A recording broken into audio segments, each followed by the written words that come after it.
Good afternoon. This is Carter Amard. I'm Carter Amard. I'm the Director of Astrovisualization for the American Museum of Natural History. And it's wonderful to have you all join us again here in this time where we're all at home, and hopefully we can take you through an exciting day. We're going to start off here at our blue planet Earth. We investigated this last week using our software OpenSpace, which is freely available. But we're going to go to Mars. Today, we're going to go to the red planet, which is half the size of Earth. And joining me today is my friend and colleague, Jackie Faherty. Jackie, would you like to say hello, please? Sure. Hi, everybody. I'm Jackie Faherty. As Carter said, I'm an astronomer at the museum, and I'm going to be monitoring the chat, which I can see is already very active, and trying to grab your questions to give you shout outs throughout this live presentation and giving them to Carter. So give me your best ones, and I'll try and get all of them answered as we go along. Great.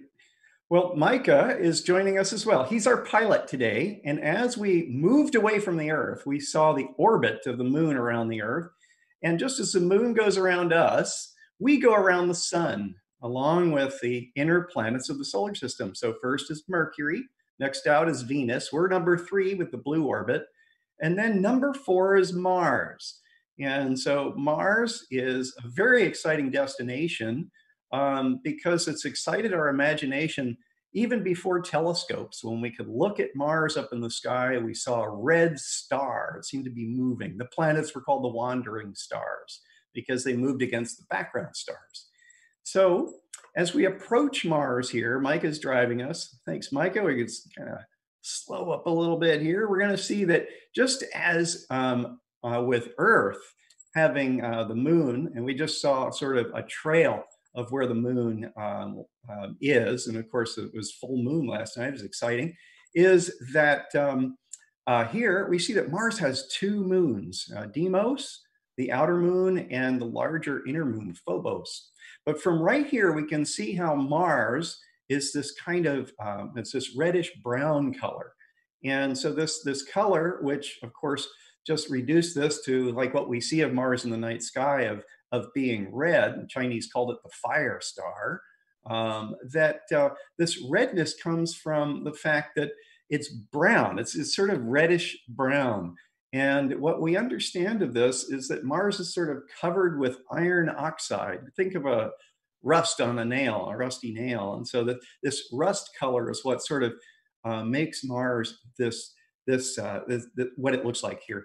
Even through the best telescopes on Earth, we could see images that were about like what you see here. That's why I wanted Micah to stop just around here. And Micah has a picture. Micah, could we bring up a picture of the comparison with a dust storm? Because Mars has seasons like Earth, and in the southern summer on Mars, we tend to get global dust storms. And so the image on the left, we can see features. In fact, the darkest feature there that we see just to the right of center is called Syrtis Major. And we see the polar cap, the southern polar cap there. But by comparison, the same part of Mars that we're looking at, if you look on the right, you see during a global dust storm. And so Mars is sometimes obliterated. It's always been kind of, this is sort of the best kind of view we ever had from Earth. And this is taken by my friend Damian Peach, who does a beautiful job as an amateur astronomer taking these pictures. So, Michael, let's show a next picture. I'd like to show the Hubble picture of Earth, of Mars. Sorry, here's from Earth, from orbiting Earth. This is the sort of best view that we can get from the Hubble Space Telescope. And what we see is actually that dark feature I was pointing to in the last picture is over on the right, and we can see they're white clouds. That's because that dark feature stands up high, and in fact, where it's high, it tends to make the flow of the atmosphere over it tends to make clouds.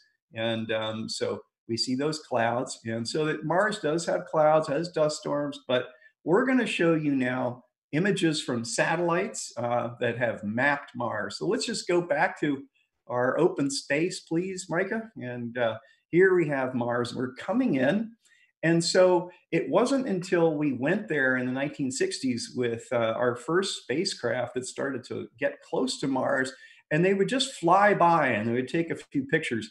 We could see that Mars had craters like the moon. And so we're going to come in and look at that first. In the darker lower portion here, we're going to get closer. We actually see the Valles Marineris Canyon up and sort of toward the left there on Mars. We're going to talk about that later and take an exciting fly through. But down just the lower center of screen, we see we see a large sort of round impact, and then these are circular craters that are caused by asteroid impact. So the largest craters we actually call basins because they are regional and huge. Whereas then these large craters, and then we have craters going down to very, very small. But these craters are literally like about almost in the largest ones here, about 100 miles across. So we're coming in, and what we can see is, Micah, can you actually pan down a little bit? I want to just stop here for a second and just Carter, we got a question coming in that okay. I think might be a good one here. I want Micah, yeah, and I want to take the question, Micah. Yeah, just roll back a little bit. Micah's actually doing this as I ask him to, so we can see sort of a dried riverbed. That's it. We can see that, and that's called Nergal Vallis. It flows into another one called Oozboy that flows into that crater. Thanks, Micah, because this shows, unlike the moon, this showed that there was something happening on Mars related to the atmosphere that must have had flowing water in the past. Jackie, there was a question. Thanks. Sorry. Yeah. Carried away. We're flowing with however we can get the best views here. We had Eva Heineman was asking about, are these real images or not? But a good sub question in here she also has is, can you say what days these images were taken? Well, actually, it's hard to say what days these images are taken, but the answer is yes. Every one of these pictures, they're put together sort of like a big puzzle of pictures. And we know exactly where the spacecraft is, and they take the pictures and they have it right down to the second when the pictures are taken. And what Open Space is doing is taking various products that NASA has put together, like these large global maps. Our friend Jay Dixon at the California Institute of Technology put together this global map at 5-meter resolution. 5 meters is about the size of sort of like a garage for your car. It's not as big as a house. It's bigger than a car, but smaller than a house. But then we have really detailed pictures that get down to about the size of a soccer ball. And that's what we're looking at here. These very high detailed close-ups show a river delta. So what we're seeing here, you see this fan shape that sort of comes in from the left and it fans out and it meanders around. What we're looking at is the result of this crater called Eberswalde was flooded. And so this used to be a lake, and we have the evidence in the rocks that we see. So see all those meandering forms. And Micah, could we come into the top one up there? It's sort of, let's proceed forward if we could, please. And what we'll look down on basically these stream meanders come in and they turn around just as we see in rivers on Earth. And in fact, sometimes they cut off and they form like a little lake called an oxbow lake. Well, instead of this being a valley, this is actually, these stand up in relief. Actually, they stand up above the terrain around them. Micah, could we look down at this? That might help us in just kind of looking at the general overall pattern. And we could see it branches out. So what we're seeing is this evidence of water. Now, when this flooded, it brought down a lot of like cobbles, like cobblestones and bigger stones, but also a lot of sand. What happened is, and the reason that this is standing up above the surrounding area is the wind on Mars eventually blew away all the fine sand and silt and left basically the streams that were defined by the heavier material that came flowing in and fanned out into this delta of Eberswalde crater. So what we see on Mars are craters like the moon, and then we see rivers like on Earth. So Mars, in a way, is sort of caught between the Earth, which, of course, is the water planet. We're 3/4 covered with oceans. and the moon, which is very dry, doesn't have an atmosphere. Carter, question on Mhm. this too from Pat Bainan.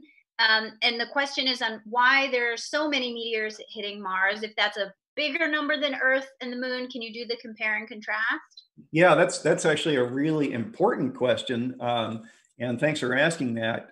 As we move out here, we're going to come across to a landing site of Opportunity rover, but cratering we see all over the moon. The smooth areas on the moon, the darker features that we see, it's sort of the old man's face in the moon or rabbit in the moon. Those are smoother areas where the moon was hit so hard with a big enough asteroid that the lava flowed up from underneath and created new surface that was smooth. Well, we see the same sorts of things on Mars that we'll see in a bit.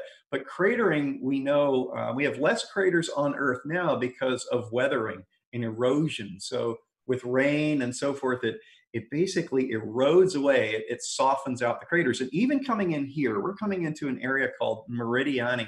And this was chosen as a landing site because of how these craters are degraded. And we thought from a chemical signature that we could see above from previous satellite missions that there was a signature of hematite, which is a mineral that we know on Earth forms sort of in lakes, and after lakes evaporate and go away. And so we thought perhaps this is a spot where water may have been. Well, we now know because of the Opportunity rover that this was a lake. Sort of, it would flood and then it would dry out, but we see the evidence for that. Mike is bringing us into one of these really detailed images. And Micah, could you bring us up to where Opportunity landed? We're going to come up to a crater. We saw Victoria at the bottom of the screen. The names were given to these craters. And we also now see Endurance Crater, which was the first sort of sizable crater. It's about a football field and a half in diameter, this thing that's coming up toward us. But there's a smaller crater. It's about 25 yards wide, and we call it Eagle. So if you're a golfer, you know that if you hit a hole in one, that's called an eagle. Well, what happened is this rover wasn't programmed to land in that crater. It came down, had a parachute, and then they released it. It had crash bags, and it rolled across the surface, and it rolled into Eagle Crater. Do you see the sort of bullseye in the crater? Micah, if we could come a little closer, that'd be great. Yeah, okay. And also notice how these round holes, it's lighter material. That's because the dust has sort of blown away the bedrock that is exposed by the cratering process. So a meteor comes in, hits, makes a hole, and then it fills with dark dust. And so as we see, so inside the crater is basically the cocoon, the structure around the rover that came in, had the crash bags, it opened up like a flower, and Opportunity drove off and explored. So I want Micah to take us over to the parachute, which is over in the lower left. We can actually see where the parachute landed, which is Carter, great. as we go over to the parachute, Emma wants to know you've named the rovers, but who actually got to name the rovers? Well, students get to name the rovers, and so NASA has put a call out, and typically elementary school students get to name the rovers, and so it's interesting. The first rover we had was Sojourner, named after Sojourner Truth, and so that was in 1997 with the Pathfinder mission, and that was solar powered, and it was small. It was about the size of maybe a coffee table with wheels, and but Spirit and Opportunity are much bigger, solar powered, and so Opportunity and its sister rover called Spirit were both designed to last 90 days, just 3 months. Well, Opportunity lasted a lot longer. There's no place else like NASA to get better mileage. Opportunity lasted until 2018. So it landed in 2004. It was active for over 14 years of investigation. Well, let's see where it went. So first it went to Endeavour. So let's fly over there to Endeavour Crater a little bit, and then we'll fly to Victoria. So Mike is lining us up so we can do that. And so if you want to, okay, there we go. We're going to line up. I'll just mention again, the winds on Mars, unlike the moon doesn't have an atmosphere. It's too small. The moon is half the size of Mars. Mars is half the size of Earth. Mars has a thin atmosphere now, and it's very cold. But what we see with that water, like we saw, and the delta that we saw in Eberswald, is that Mars used to be a water world like Earth. Of course, we're the water world now. So the big question is, where did the water come from and where did it go? And Opportunity was landed here because we saw the evidence that this was in the past a lake. I'll get to the question of where the water comes from next, but we're going to first fly over to Victoria Crater. And Carter, as we go to Sure. another related question on this, you mentioned Sojourner, Spirit, Opportunity. How many rovers? This one comes from Sylvia in Pennsylvania. How many rovers are currently on Mars? And you can answer operational or not operational. Oh no, that's. I started to say it and I get carried away, so my apologies. And Mike is actually flying over some sand dunes right now, so you can see that they had to drive through that. So the first rover was Sojourner, and it was tiny, but it proved what we could do with a solar-powered rover. So we built Spirit and Opportunity, and now, unfortunately, all three of those rovers are no longer phoning home. Even though just almost 2 years ago now, we sort of lost touch with Opportunity. But we have Curiosity, which is the size of sort of like a Mini Cooper. It's big, and it's actually powered by a plutonium battery, so it can actually weather through global dust storms. We saw that global dust storm in the beginning. If you're solar powered, you have a global dust storm, it gets dark, and so that's not so good. Micah's going to bring us in. Can we come in even closer, Micah? This is the edge of a half-mile wide crater called Victoria. And if we get in close enough, we'll actually see. I'm going to lean in here to see it. I see them. If we come in even closer, we might see some of the tracks. That's good. I see it on my screen, so I think you can see. Just toward us from the edge of the crater, we can see kind of a V shape. It's very subtle. These are thin lines, and then a line that goes through it. So it's sort of like an upside down A, and then it exits off to the right. And so, Micah, I guess we can move out in that direction. But those are the tracks that Opportunity made. Oh, Micah's brightening it up. That's great. I can see them quite well now. So those are the tracks of Opportunity. And notice those sand dunes, beautiful sand dunes down there in the bottom of Victoria Crater. And again, the dark sand of Mars, this is sort of, in some areas it's light because the dust has been blown away. In some areas, if it's light material, and then in this case, the dust that's been blowing around is darker.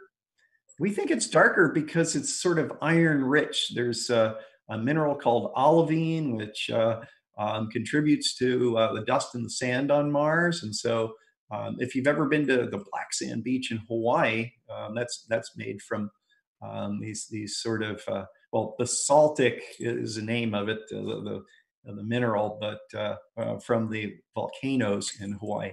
I'll talk a little bit about that next as well. But now we're looking at the ultimate destination of Opportunity. This is a crater so wide, it's about 13, 14 miles wide. Do you see those hills in the background? There's some more detailed pictures in the middle of the crater, but beyond that, we see a hill.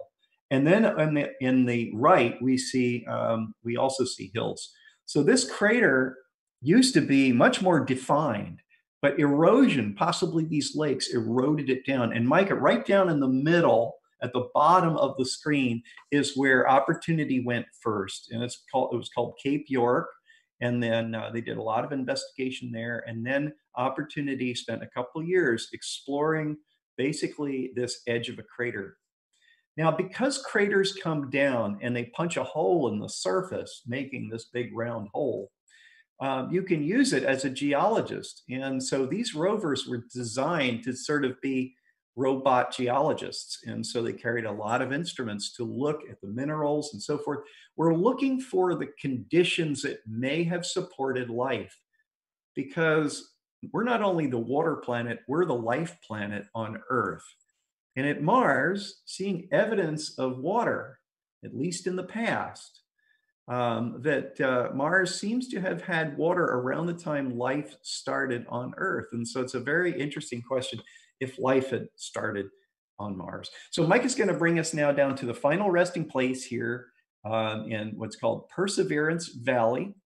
And Carter, Perseverance. on this Yeah, too, okay. I think it's going to be related to where we're going. We've got a question from Mary from Holland, Pennsylvania, which is, what happens to the rovers when they reach the end of their lives? You were about to say a resting place.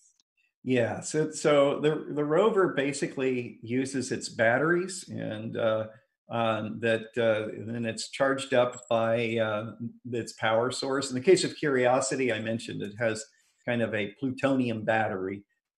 Mars is cold.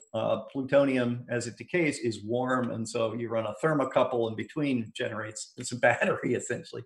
But with solar power, what you have to do is every day when the sun comes up, you charge your battery and then run off of that. And so it was amazing that these rovers designed for 3 months got this much use. Now, Micah, bring us over the ridge here, please. And we're at, just in this little break.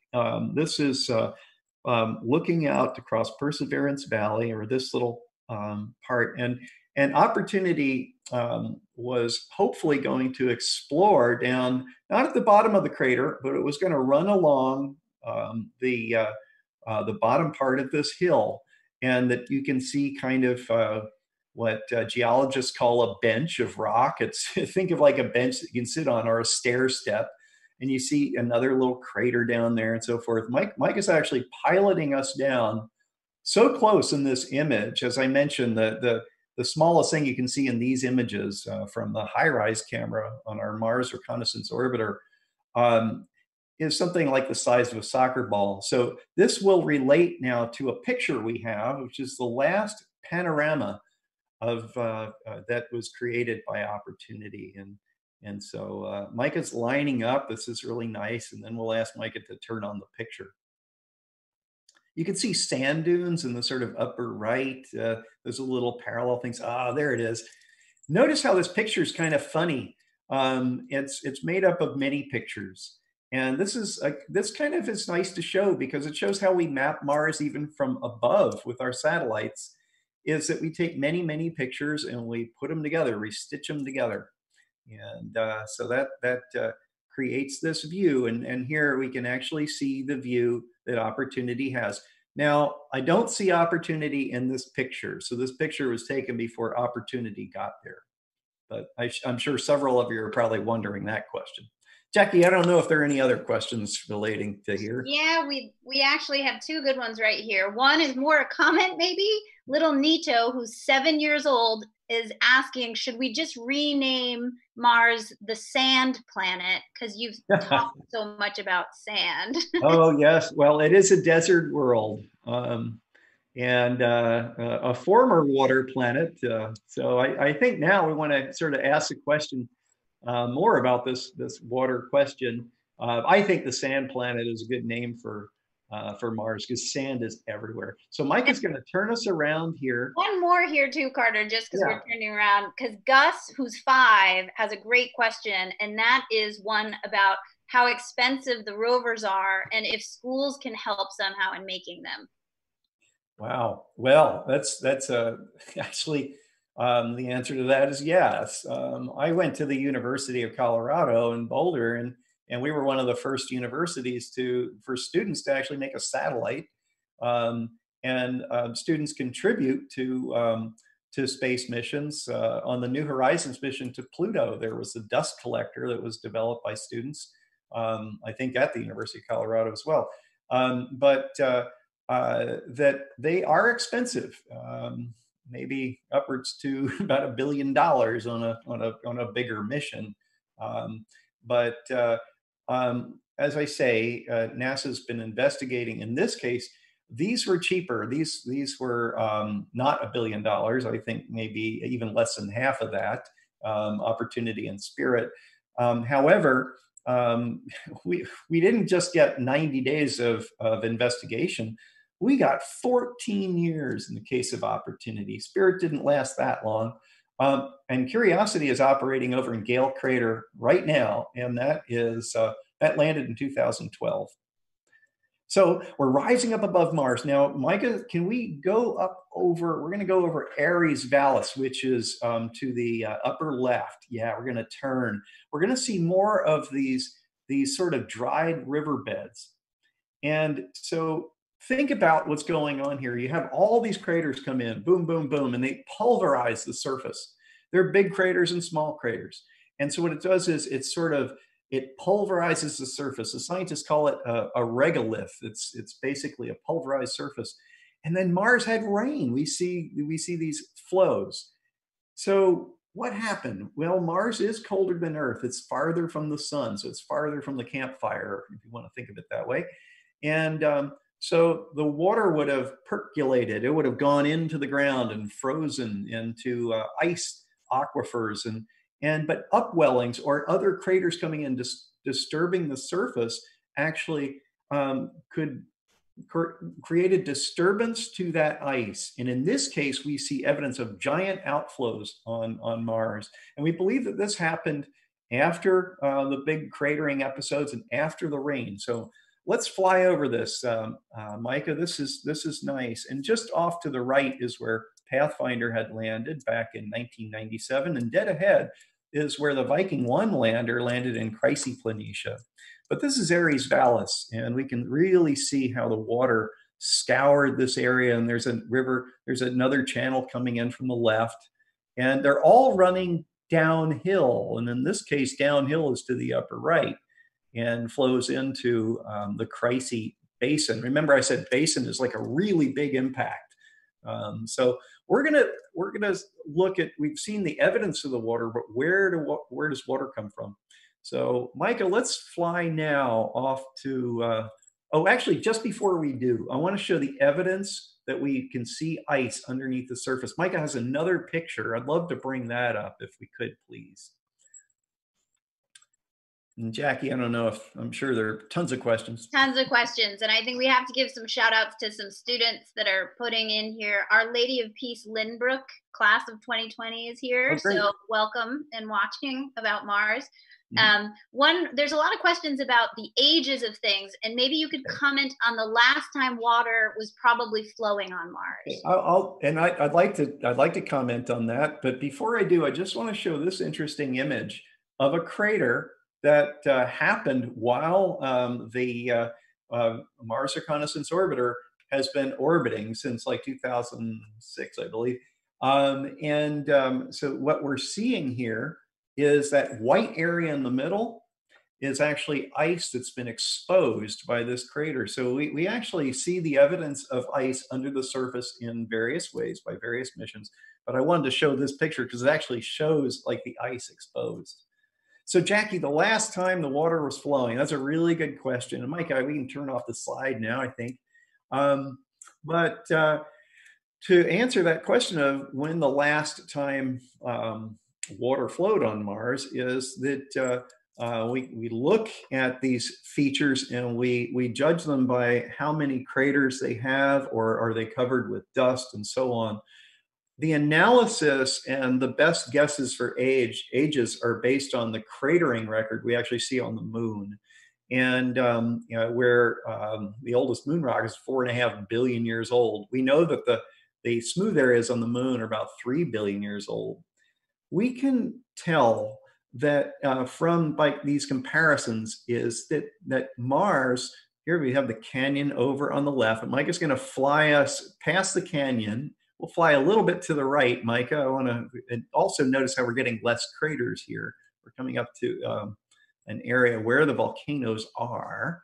But the best analysis of looking at Mars and comparing it to the moon and the Earth is that the last time water was flowing on Mars was around the time life began on Earth. And we're talking about 3 billion years ago, or even more, about 3.5 billion years ago. This area is smooth, less craters, And then we're passing over a small volcano here, but we're also seeing another volcano coming up. We see it, it's so high that it's sort of stuck up in the atmosphere. So Micah, if we can, climb up a little bit, we're going to take you to the biggest volcano in the solar system.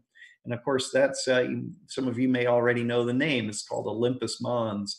And so we're passing over smaller volcanoes here, but then coming up over the horizon, we're going to start to see Olympus Mons, and it's so tall that it sort of sticks up out of the atmosphere. So we have to proceed forward. We need to go forward, Micah, and also off to the right. Yeah, that's fine. There we go. We can see it, understand. And so what we're now seeing, it seems dark on the top just because it's sticking up out of the atmosphere. The atmosphere actually, it sort of lightens up what's around it. This volcano, the largest in the solar system, Olympus Mons, is about the size of New York State. And up on top, typical of volcanoes, we'll climb up and we'll look down on it, is what's called a caldera. And so a caldera looks like a crater.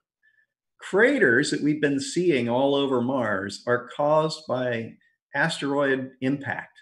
And so the moon, we see all these holes on the moon. We see all these holes on Mars. And for the most part, they are craters by impact craters falling in asteroids. But here, what we see on top of volcanoes is a collapse, basically, because the lava comes out and then it sort of stops and it sort of collapses up at the top. That caldera is about 50 miles wide. You could take all of New York, the 5 boroughs, you could add in a little bit of Connecticut and New Jersey, and it would all stick right there in that caldera. You also take the size of Beijing or Shanghai or Melbourne, Australia, or any big city, Berlin. They're all roughly the same size. London, Paris, Cape Town. So what we're seeing is what's called a shield volcano, and it's very much like the volcanoes in Hawaii, and which actually have this lava that comes out. Some volcanoes are more spiky and would be more exciting to climb. This volcano is very big, but the slope is very shallow and similar to the volcanoes in Hawaii. They're called shield volcanoes because they kind of look like a big shield you might hold up, or a Greek warrior held up shields. So it looks like a shield. It's the size of New York State. Yes, Jackie. We have a very, very curious audience on the senses of what might happen around a volcano. I'm seeing a lot of questions about smells. Elena, for instance, is asking if there are any smells on Mars. If there were, what kinds would you smell around a volcano? Well, that's a good question. So what comes out of volcanoes is, of course, they erupt, and they erupt gases. They erupt water. They erupt sulfur. And if you've ever been around sulfur dioxide, that's the smell of rotten eggs. So volcanoes are smelly. So this is where we think the water came from on Mars, and then that created clouds and rain. We see clouds now on Mars, but they're ice clouds. Micah, we want to now go, before we lose any more time, I want to go to the canyon on Mars. And I want to talk, we will back out to see not only this volcano, but a few volcanoes of this part of Mars. This part of Mars is called Tharsis. Now, the name comes from sort of names of gods and warriors. So Mars is considered the planet associated with war because of its red color. But Tharsis here is a region that we could kind of see and name from our telescopes. But when we got there, we saw these volcanoes. And so you can see the smooth plains, less craters. And so Mars sort of bulged out, had a lot of volcanoes on this side. But when it bulged out, it actually, because of this bulge, and we don't exactly know why, but it created a vast series of cracks or fractures and created this giant canyon. We're coming in over Noctis Labyrinthus, which is the western portion. This is where the canyon breaks up into a series of labyrinth canyons. So it's called the Labyrinth of Night. And it breaks up and forms this giant crack we call Valles Marineris and the giant canyon on Mars. And so it formed from, again, Mars bulging up. It's kind of like when you cook bread or a cookie in the oven, it rises, but it also, in its rising, it gets crispy on top, and then it stretches and breaks apart while it's still gooey on the inside. Well, we'll talk a little bit about that here. Mike is going to come in a little closer on the canyon. So what's happening here in the canyon, we actually call it a rift valley because it's spreading. So it's rifting, it's moving apart. And if you've ever been to the Grand Canyon in Arizona or seen pictures of it, these two little tributary valleys, and Michael will bring us down a little closer to it, I think, they're the size of the Grand Canyon in Arizona. And but this canyon is about 5 times deeper. These canyon walls are about 20,000 to 30,000 feet. In fact, the deepest part of this canyon is higher than our biggest mountain on Earth, which is Mount Everest. I forgot to tell you that the Olympus Mons volcano is 3 times the height of Mount Everest.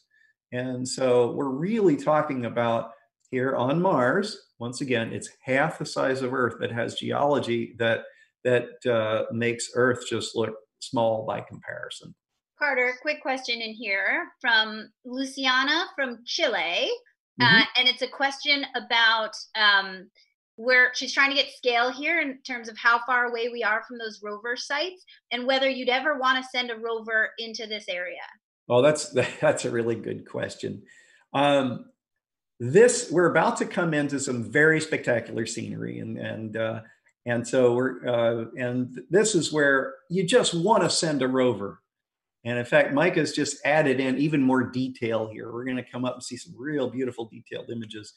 And so these series of cracks make up the canyon, and then the canyon widens out through faulting of so it's still growing. We think this canyon is actually still growing.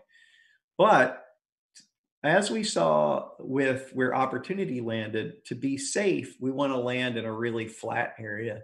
So there's a tension between, hey, I want to go to where it's really exciting and where it's safer to land a rover. Our new rover that hopefully will be launched on the Mars 2020 mission is called Perseverance. And notice it's Perseverance Valley, where Opportunity finally has its final resting place. That rover has been named for, in part, by the final resting place of Opportunity, so Perseverance Valley. As we come down into the canyon opened up.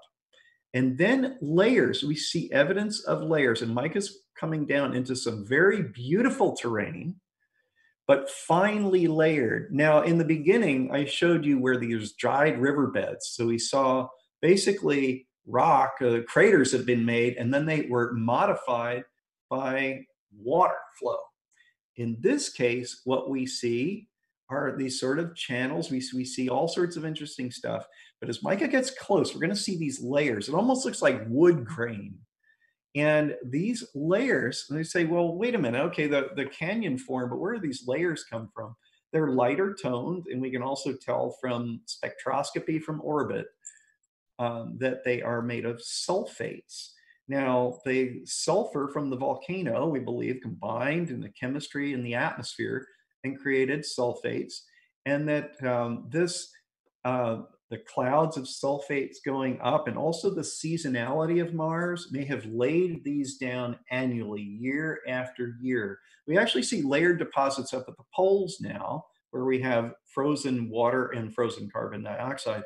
But these layers were laid down after the canyon opened, but then they were sculpted by the wind. And so as evidence of that, we see the wind has blown away and sort of as over billions of years now have carved these features. You might wonder how big these hills are. These hills are about the size of sort of a tall building in a city, whereas that background, the edge of the canyon, Micah, could we tip up just a little bit to see it, is that's about 20,000 feet.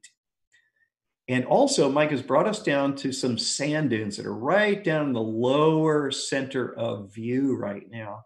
And so what we see is the sand that's been blown around in the wind carving these features. Well, where has that sand gone? It's gone into little sand dunes. And so that's what we see, those little sand dunes down there at the bottom.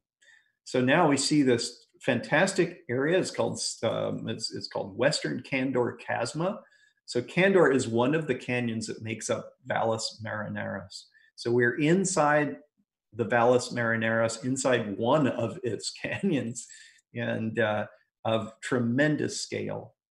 And so if we actually look from above, we can see how these knobs, or these little hills, are somewhat organized, almost like weather vanes, because of prevailing wind directions.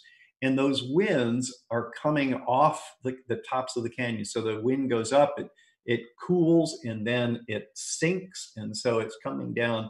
And this area probably had very high winds to carve these features. And you can kind of see these hills are called yardangs. It's a geologist term for these sort of long hills carved by wind. And when there are a bunch of yardangs together, they call them fleets, just like fleets of a ship. It's like the bottom of a boat turned upside down. So that's what they look like. They're carved. Carter, I know we're short on time now, but we've got a very young audience in the chat, I can tell, and they're curious on one thing about you, and if you would go to Mars, because so many of them have never seen Mars like this and now feel like they might want to go in the next generation. Oh, I love that question. I was 8 years old when Neil Armstrong and Buzz Aldrin landed on the moon. I later got to know Buzz Aldrin quite well. I'm an artist, so I drew a lot of pictures for him. I wanted to go to Mars, and we held a conference at the University of Colorado when I was a student. I would love to go to Mars, but it's not for me. I'm too old. It's for your generation, and your generation will probably go, because Mars now is much more in reach than it has been in the past. And so I think it's exciting for your generation. But this visualization with OpenSpace software, you can download this. Our team who's on the chat, if you're interested, you can go to openspaceproject.com. That's our website. And you can download this software and you can do this at home. At the Hayden Planetarium, when it's operational, we do this, and this is the closest to being on Mars that I'll ever get, and that probably many of us will get. But the data that's sent back and turning it into pictures, all of this is real. We have not exaggerated any scale. These are maps. This is what NASA does. It sends these pictures back. And our job at the museum is to take all that stuff and put it into something that we can share with you and give to you as a tool so that you can explore. And hopefully this will inspire some of you to actually go to Mars in the future. And I think that's a pretty big deal.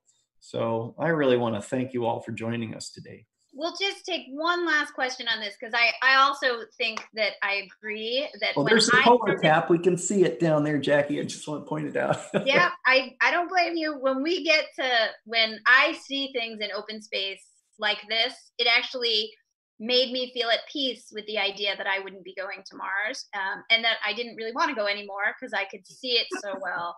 So the last question from Raina, which is, how long would it actually take a human to get from the Earth to Mars? Well, so there are different types of missions, but the basic mission is that you spend about 6 to 8 months getting to Mars on what's called a Hohmann transfer orbit. You sort of come up and you lead Mars and you meet up with it. And that's how we send all our robots there. But then you probably stay on Mars for a year. And then you return. And the return, you say, okay, now I've been in space for a year and a half. Well, the return, after a year, the planets are aligned such that it's a longer return. And it takes about a year and a half to return using a Venus swing by. So a journey to Mars is about 1,000 days, about 3 years. And so it's a long journey. And that people are going to have to really prepare for that. I have a friend who sailed around the world in 3 years, and was isolated and completely self-reliant, like a true Mars mission. And so it's going to really take tough individuals that can really be friendly with one another and explore an entire new world. I know we've had so many students in the chat, so this is very inspirational for them to think about and to keep your dreams moving forward if you want to explore space like this. As a reminder to folks that there's actually a quiz you can take at the end of this that is a fun quiz to take, and a survey that we're asking you to fill out if you've been watching, so that we can get some feedback on this kind of program. We'd like to bring you more of them. So thank you for watching. Carter, I'm sure you can have the last word on our goodbyes. Well, I just want to thank you all, because you all who are young, and this is your project. It's a project of a lifetime. It's a project of an entire species of our planet. Really, it's from space. It's obvious there are no national boundaries, and this is a project for all of us, hopefully, to go together to Mars. Thanks a lot. Thanks for joining us.